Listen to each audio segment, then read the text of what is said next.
சின்ன வயசுலலாம் பார்த்தீங்கன்னா, நம்ம துரு துருன்னு வேலை செய்றதுக்கு ரொம்ப ஆர்வமா இருப்போம். அம்மா வந்து ஏதாவது பாத்திரம் வெளக்கிட்டோ, இல்ல வந்து காய்கறி நறுக்கிட்டோ இருந்தாங்கன்னா, "அம்மா அம்மா நான் பண்றேன், எனக்கு சொல்லித்தாங்க" அப்படின்னு சொல்லிட்டு, "இது இப்படி பண்ணணும், அத இப்படி பண்ணணும்" அப்படின்னு சொல்லிட்டு நம்ம கேட்டு கேட்டு அவங்க சொல்றபடி செய்வோம். இதே மாதிரி நம்மளோட வாழ்க்கையில, நம்ம வாழ்க்கை சுமூகமா போகணும் அப்படின்னா, நம்ம தேவனிடத்துல அவர் என்ன சித்தம் வைத்திருக்கிறாரு, நான் அடுத்து என்ன ஸ்டெப் எடுக்கணும், நான் அடுத்து என்ன செய்யணும் அப்படின்றத நம்ம ஏசப்பாட்ட கேட்டு கேட்டு செய்யும் போது நம்மளோட வாழ்க்கை சூப்பரா ஜம்முன்னு இருக்கும்.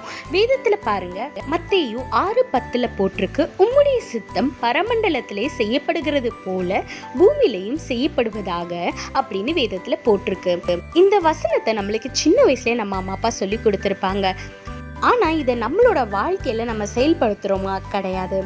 இனிமேல் வர நாட்கள்ல நீங்க எந்த காரியம் செஞ்சாலும் இது தேவனுக்கு சித்தமா, இது தேவனுக்கு பிரியமான காரியமா, என்ன செய்யணும் என்ன செய்யக்கூடாதுன்னு ஏசப்பாட்ட கேட்டு செய்யுங்க. உங்களோட வாழ்க்கை ஆசீர்வாதமா இருக்கும். தேவனிடத்துல கேட்டு அவருடைய சித்தப்படி நடங்க. ஆசீர்வாதமான வாழ்க்கையை வாழுங்க. கர்த்தர் உங்களோடு கூட இருந்து உங்களை ஆசீர்வதித்து பாதுகாத்து வழி நடத்துவாராக. ஆமென்.